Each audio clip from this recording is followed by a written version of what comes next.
camina en fe, cuando uno camina creyéndole al Señor, nada ni nadie puede representar un obstáculo para que Él cumpla lo que ya Él prometió para su iglesia. Y tú y yo como iglesia estamos llamados a hacer la misión de Él, a someternos a su misión, a vivir bajo su misión y no estar viviendo vidas muchas veces libertinas y que no tienen nada que ver con el Evangelio. Un misionero que siempre ha impactado mi vida fue William Carey, un misionero inglés. Se le conoce como el padre de las misiones modernas. En una ocasión se reunió en la iglesia de Nottingham en 1792, predicó un sermón basado en este mismo pasaje, Isaías 54, versículos 2 y 3, y en el desarrollo expuso 2 puntos: esperad grandes cosas de Dios y emprended grandes cosas para Dios. Pero al hablar de esta carga que él tenía por los no alcanzados, no siempre era comprendido o bien recibido. Una vez en una reunión de pastores bautistas, cuando enfatizaba la necesidad de llevar el evangelio a los paganos, un pastor de más edad y experiencia quedó exasperado y le dijo: joven, siéntese. Cuando Dios le plazca convertir a los impíos, lo hará sin su ayuda y sin la mía, expresando el desinterés por los que nunca antes había escuchado al Señor.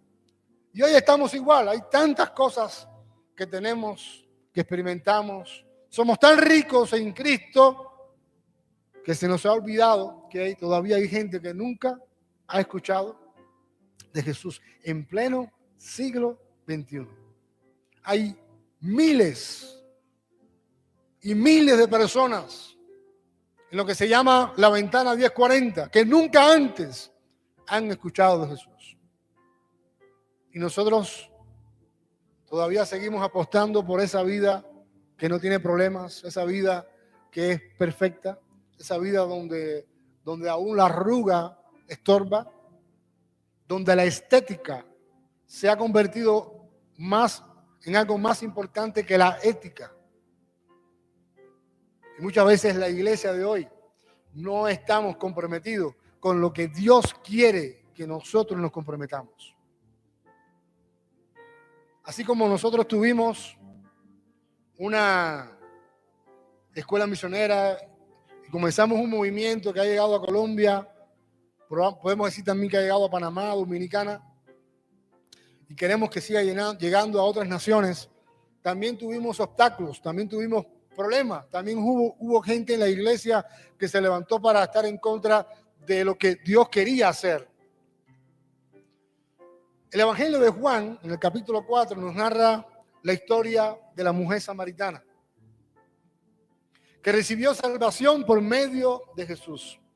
Esta mujer que por su condición espiritual fue rechazada o era rechazada por su propio pueblo, su estatus no era muy bueno que digamos, su testimonio para nada bueno. Esta mujer que había tenido 5 maridos y el que tenía ahora tampoco era su marido, ahora tiene un encuentro con nuestro Salvador y su realidad espiritual es totalmente cambiada. Todo comienza cuando Jesús le dice a los discípulos: me es necesario pasar por Samaria. ¿Sabes qué está diciendo hoy Jesús? Me es necesario pasar por Asia. Me es necesario pasar por las naciones donde están los musulmanes que no tienen a Dios. Me es necesario pasar por esas naciones que nunca han escuchado mi nombre. Pero como iglesia muchas veces esto no forma parte del interés.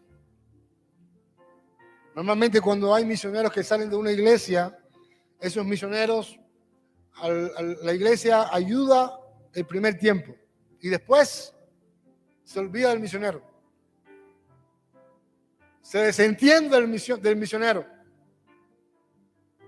Es decir, hay poco interés en las misiones. Tal vez viniste hoy en esta mañana para que yo te hablara un poquito te diera ánimo. Pero a veces nosotros no estamos enfocados en lo que Dios quiere que estemos enfocados. A veces vivimos vidas tan livianas, tan superficiales, que rayamos aún hasta con el pecado. Jugamos con el pecado.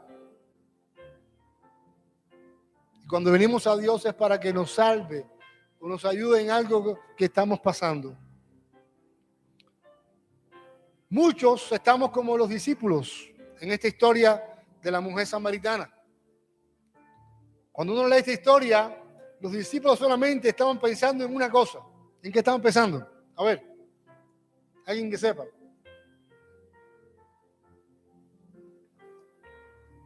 Dice el versículo número 8. Pues sus discípulos se habían ido a la ciudad a comprar alimentos. Versículo 27. En esto llegaron sus discípulos y se admiraron de que hablara con una mujer, pero ninguno preguntó, ¿qué tratas de averiguar o por qué hablas con ella? Versículo 31. Mientras tanto, los discípulos le rogaban diciendo, Rabí, come. Versículo 33.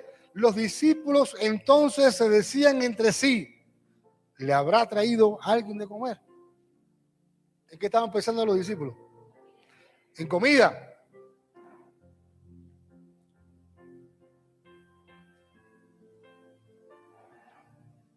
Oye, dámale.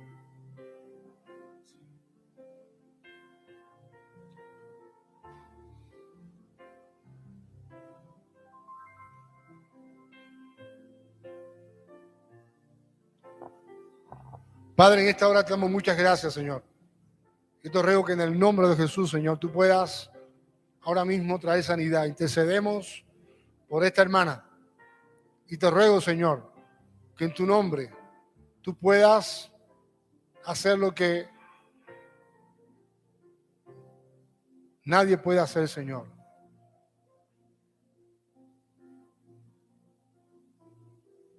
Padre, en esta hora clamamos y rogamos por ti, Señor. Rogamos que tú hagas la obra de sanidad, Señor.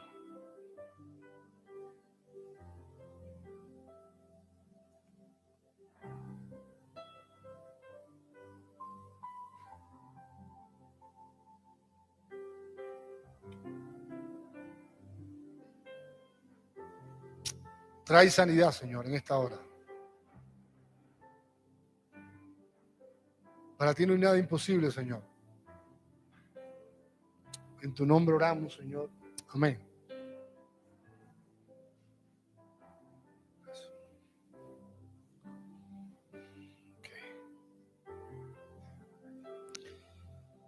Les decía que muchos de nosotros estamos solamente pensando en lo material.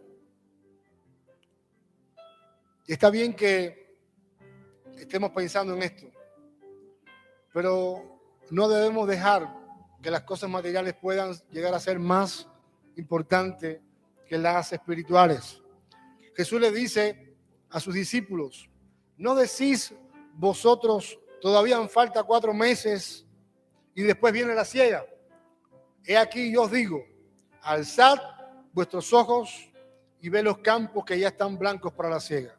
Jesús les está enseñando, los discípulos no están viendo lo que Jesús está viendo. Los discípulos están viendo probablemente el sembrado. Pero ¿qué es lo que Jesús está viendo? La ciudad de Samaria. Y Jesús le está diciendo a los discípulos, mirad, hablando o refiriéndose a Samaria, ya este pueblo está listo para que ustedes vayan y prediquen el evangelio. Pero ¿cómo estaban los discípulos? ¿Qué estaban viendo los discípulos? ¿En qué estaban pensando? En llenar sus estómagos. Estaban pensando en ir al centro comercial. Estaban pensando en llenar su casa de alimentos porque ahora un virus está y no es una pandemia y no sabe qué va a ocurrir. No se sabe qué va a acontecer. ¿Qué estamos pensando nosotros? ¿Cuál es el centro de nuestra atención? El centro de nuestra atención es lo que Dios quiere que veamos o el centro de nuestra atención son las cosas que están a nuestro alrededor, que no nos dejan ver más allá de lo que Dios quiere que tú y yo veamos. Muchos cristianos hoy en día estamos enfocados solo en lo material y hemos dejado la vida espiritual a un lado, creyendo que no es importante. Inclusive a veces nos endeudamos para tener más, pensando que eso va a traer algún tipo de confort o felicidad a mi vida o a la vida de los demás. Perdiendo de vista que muchas veces vivimos siendo esclavos de un sistema que pocos han diseñado para muchos. Y es tan difícil poder vivir fuera de ese sistema y vivir dependiendo totalmente del Señor. Que muchos hoy en la mañana me dirían, bueno, eso es casi imposible, vivir fuera de un sistema que puede ser capitalista, puede ser de consumismo o puede ser del propio comunismo que se ha querido establecer, se ha establecido y ha traído miseria, hambre y explotación, como decimos en Cuba. Cuando uno vive fuera del sistema se va a buscar problemas. Cuando uno vive dependiendo totalmente del Señor y en fe, uno no va a estar pendiente de lo que dice el televisor, ni va a estar pendiente de lo último que salió, del último celular o del último televisor. Uno va a estar pendiente de lo que el Señor quiere hacer a través de mi vida para bendecir a otros. Y eso da sentido, eso da propósito, eso da identidad. Y hoy el Señor está diciendo a esta iglesia, no seas escaso. Afírmate en lo que estás haciendo, pero extiéndete. Y vas a poder heredar naciones, otras naciones que están esperando a que misioneros colombianos lleguen con toda la riqueza que ya Cristo ha depositado en esta nación. La única esperanza de este mundo se llama Jesucristo. La medicina que el mundo necesita hoy ante tanto temor por una pandemia se llama Jesucristo. Y si tú has tenido una experiencia con el Señor, tienes el aval suficiente para presentarte delante de cualquiera y decirle, ¿dónde está la solución? Pero cuando nos domina lo material, cuando nos domina aquellas cosas que a otros dominan, nos estamos perdiendo la oportunidad de poder ser una bendición. Hay una frase que leí hace poco que dice, Dios tuvo un hijo y fue misionero. William Carey, el misionero que les comenté antes, no fue a la India simplemente para abrir nuevas iglesias o establecer centros médicos para los pobres. Él fue impulsado por una visión más amplia, una visión para discipular a una nación. Carey no vio a la India como un país extranjero que se debía explotar, sino como la tierra de su Padre Celestial para amarla y servirla, una sociedad donde necesitaba gobernar la verdad y no la ignorancia. Cuando Carey llegó a la India, a las mujeres viudas, a las mujeres que enviudaban, las quemaban vivas. Era una ley, era normal. Pero cuando este hombre llegó allí, no solamente llegó para decirle a la gente, Cristo es la solución, sino llegó también para establecer la verdad ante tanta mentira. Llegó un momento que esta ley se abolió. ¿Gracias a quién? A un misionero que estuvo dispuesto a llevar la palabra cuando había pastores que en un momento le dijeron, no nos interesa ir a otras naciones. El idioma bengalí era un idioma que se hablaba supuestamente para ellos los demonios. Era un idioma de los demonios. Y Carey introdujo la imprenta, introdujo el banco, tradujo la Biblia al bengalí, hizo el primer escrito de botánica. ¿Saben qué tiempo estuvo William Carey esperando a que se convirtiera una persona? 7 años. Porque es que a veces pensamos que el evangelio es instantáneo, así como puede ser la comida rápida. No queremos pagar el precio. No queremos pagar el precio o el costo de ser un hijo de Dios. Queremos todo fácil. Queremos todo que sea rápido, instantáneo, a la mano.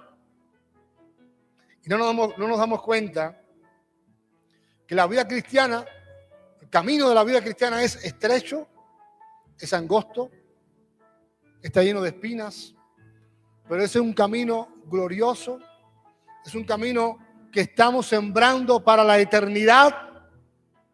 Así que si en esta mañana hay cosas materiales que te están deteniendo para tú servir al Señor, te animo a que seas capaz de dejarlo todo.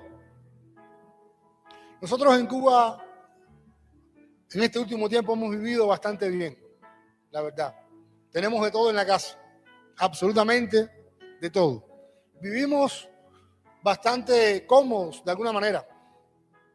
Pero el Señor desde hace más de un año nos dio una palabra y nos mostró que teníamos que venir para Colombia. Ha sido un proceso.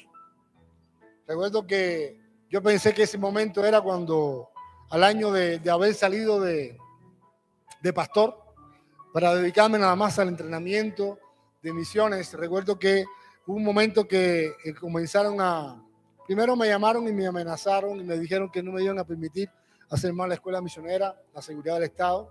Llegó otro momento en que meses después nos comenzaron a perseguir, donde quiera que íbamos nos caían atrás con la intención de que no regresáramos. Yo recuerdo que estábamos en una iglesia en Filadelfia del pastor Luis Molano, yo estaba predicando y un día de misiones, y yo dije, Señor, dame una palabra para alguien, y cuando yo estaba orando, el Señor me dio la palabra para mí, no para la gente. Y el Señor me dijo, por el mismo camino que viniste, te regresas. Yo tenía que regresar otra vez a donde me estaban persiguiendo, donde me estaba yendo mal. Así que Dios permitió que hace unos meses, 4 meses, en noviembre, entráramos a Colombia de una manera definitiva para radicarnos en Colombia, entendiendo que Dios va a usar Colombia para llegar a otras naciones. Y vinimos sin nada, solamente con la ropa. Pero a partir de ahí, Dios nos ha dado todo lo que hemos necesitado para este tiempo. ¿Por qué? Porque las misiones no se trata de dinero. Se hace falta, pero ese no es el centro. El centro es obedecer al Señor, caminar en fe. Algunos amigos me han dicho, bueno, el problema es que te va tan bien, nosotros logramos, ya estamos en Fontibón, en un apartamento, en un 11º piso. El edificio tiene muy poco de ser construido, creo que 1 año y un poco. Y la gente, cuando ha visto todo lo que Dios ha hecho, me dice, pero el problema es que tú conoces mucha gente en Colombia. Yo digo, no, para nada. Toda la gente que Dios ha puesto en este tiempo, nunca antes habíamos tenido relación con ellos. Y Dios abrió una cantidad de puertas en el mes de febrero impresionante. Porque para Dios no hay nada imposible. Le voy a contar un testimonio más. Desde noviembre empezamos a orar por el Señor abre las puertas de Taiwán, de China y de Japón. Entendiendo que estamos en Colombia, pero que vamos a estar yendo a hacer misiones allá. Y recuerdo que orábamos constantemente, noche tras noche. Hasta que llegó un momento en que conocimos a alguien, ese hermano nos presentó a otro hermano. Y cuando hablamos con él me dijo, bueno, si tú supieras que yo tengo contacto con las embajadas de Taiwán, de China y de Japón. Él era la respuesta a nuestras oraciones. Un mes después yo estaba sentado con el embajador de Taiwán y el embajador de Taiwán me estaba diciendo, cuando quieras la visa, me llamas a mí. ¿Quién hace eso? ¿Quién puede planificar eso desde Cuba? Cuando uno está haciendo lo que Dios quiere, Él va a abrir la puerta que tú necesitas entrar para hacer su voluntad y glorificar su nombre. No se trata de tener una cuenta en el banco. Se trata de servirle a Él y esperar en Él. Nos negaron 2 veces el apartamento. Sí, varios apartamentos, 2 apartamentos. Y en el último, la inmobiliaria era cristiana, es cristiana. Y sin conocernos nos dijo, sentimos paz con ustedes. Este va a ser para que ustedes puedan estar. Cuando tú estás caminando, hay una realidad en la que casi todo el mundo vive. ¿Me hago entender? Donde todo el tiempo tú tienes que estar esforzándote para buscar la comida. Pero cuando tú trabajas en lo que Dios te ha mandado a hacer, esa realidad cambia. Tú no te afanas porque tú sabes que Dios te va a proveer. Tú no te afanas por lo que vas a comer, Dios te lo va a dar. Entonces muchas veces uno está tratando o esforzándose en algo que ya Dios ha dicho que nos va a dar y que es por gracia. ¿Me hago entender? Cuando William Carey llegó a la India, miró afuera y dijo, si Jesús fuera el Señor de la India, ¿cómo se vería esta? ¿Qué es lo que sería diferente? Eso es como que ahora tú salgas de aquí y tú digas, si Cristo fuera el Señor de Colombia, ¿qué haría diferente? Dios quiere usarte a ti para que tu nación pueda cambiar. Cuando veníamos para acá, el chofer del auto quejándose todo el tiempo por el gobierno, por la corrupción, por Bogotá, por la contaminación. Pero si tú y yo hacemos lo mismo, nada va a cambiar. ¿Por qué? Porque Dios cuenta contigo para el cambio. El cambio no va a venir del gobierno. El cambio no va a venir de los que más saben. El cambio viene del Señor usando a su iglesia para hacer sal y para hacer luz. El cambio viene cuando la iglesia entiende el llamado de Dios para ser discípulos. No solamente evangelizamos, sino que estamos dispuestos a pagar el precio que sea necesario. En tiempo de coronavirus, ¿qué debemos hacer? Encerrarnos en las casas con miedo. Estar llenos de temores. En tiempo de coronavirus, escucha bien, espera grandes cosas de Dios y emprende grandes cosas para Dios. Porque puede ser que tú digas, me voy a quedar. Esta es una oportunidad para que tú presentes el evangelio. Esta es una oportunidad para que tú como iglesia te levantes y en el nombre de Jesús tú des a conocer su nombre. Y donde hay miedo, donde hay temor, tú puedas declarar lo que Dios te ha mostrado. Puedes hablar de tu experiencia. Puedas tener gozo. Puedas tener alegría. Donde puedas llegar a donde está la gente enferma y en el nombre de Jesús orar por ellas y ellas se sanas. En los tiempos de Pablo, al principio del cristianismo, hubo cuando había un romano que se enfermaba, ¿sabes qué hacían los romanos? Con el miembro de la familia, lo sacaban para afuera del camino, lo botaban de su casa y lo llevaban al camino para que se muriera allí. Si un romano le nacía una niña, a esa niña muchas veces la enterraban viva por el hecho de ser niña. Pero los cristianos en ese tiempo, cuando veían a un enemigo de ellos, romano, en el camino muriéndose. ¿Qué hacían los cristianos? Los recogían y los llevaban para su casa. Le daban alimento, le daban medicina, oraban por ellos. Y muchas veces los cristianos morían y los que estaban enfermos eran sanados. ¿Por qué? Porque el cristiano de esa época entendía el significado correcto de la resurrección. Entendían que se morían era ganancia. Pero los cristianos de hoy tenemos miedo a la muerte. Hemos cambiado los principios del reino de Dios por principios del mundo, que están paralizando a la iglesia de hoy. Y vuelvo y te digo, la solución de Colombia no está en el gobierno. No mires más a Duque. Él no es tu esperanza. Mucho menos Petro. La esperanza viene del cielo. La esperanza viene de Cristo. Pero cuando la iglesia cree lo que dice la palabra, la iglesia comienza a generar un cambio y una transformación. Y la corrupción va disminuyendo. Y la droga se va acabando. Y la prostitución se va. Simplemente porque hubo dos que fueron afuera y dijeron, si Jesús fuera el rey de Colombia, ¿qué haría él? ¿Me hago entender? En Cuba, nosotros estamos enseñando cosmovisión bíblica, enseñando lo que dice la Biblia.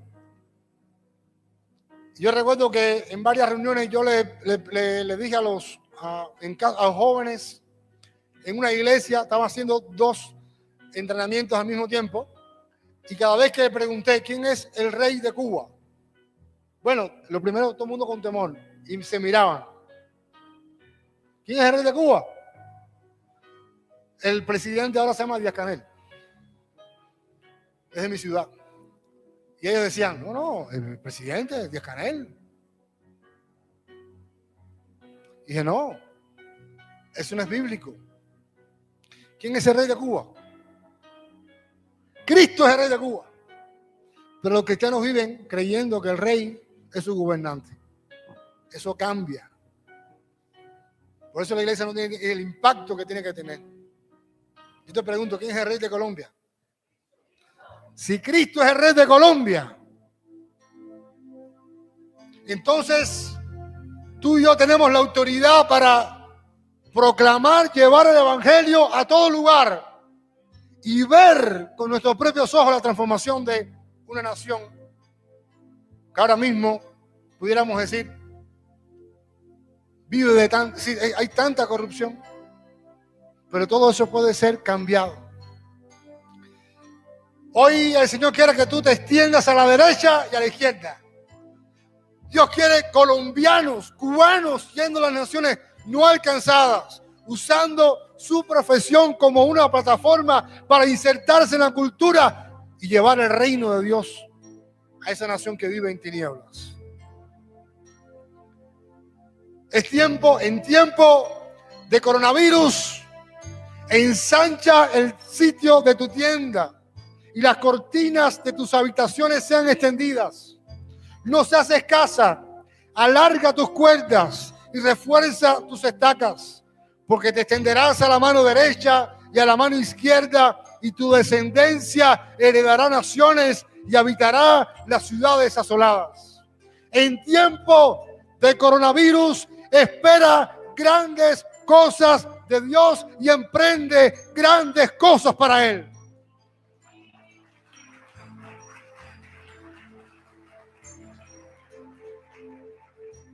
Los cobardes no tienen parte en el reino de Dios. Vamos a orar en esta mañana. Y si tú realmente crees que tú eres parte de lo que Dios quiere hacer, quieres ser parte de la misión del Señor, quieres ser parte de lo que Él ha determinado hacer con tu vida y hacer con tu nación, hacer con tu barrio, hacer con tu comunidad, levántate. Si hoy Cristo puede más que tu temor, levántate.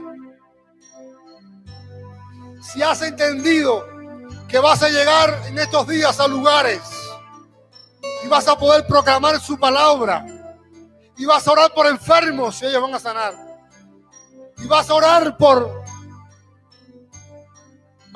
entendimiento y la gente va a conocer al Señor. Levántate. La iglesia hoy se levanta porque no hay nada que pueda más que Jesucristo. Padre, en esta mañana estamos muy agradecidos, Señor. En este tiempo, hoy proclamamos, en este tiempo de temor, en este tiempo de angustia, en este tiempo de incertidumbre, hoy proclamamos que vamos a esperar grandes cosas de ti. Pero así como esperamos grandes cosas de ti, hoy nos levantamos para emprender grandes cosas para ti, para bendecir mi nación, para bendecir mi ciudad, para bendecir a mi gobernante, para orar por él.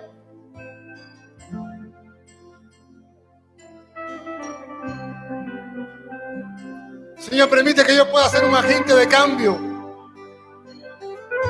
que mi iglesia pueda ser una iglesia conectada, no con lo material, no con este sistema, sino con la guía de tu Espíritu Santo.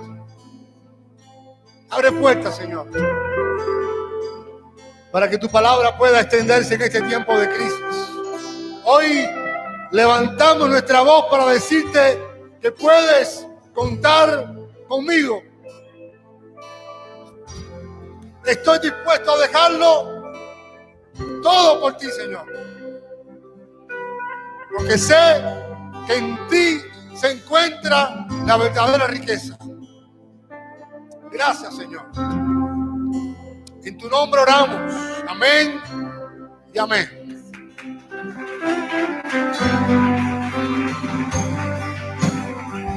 Haga una oración ahí.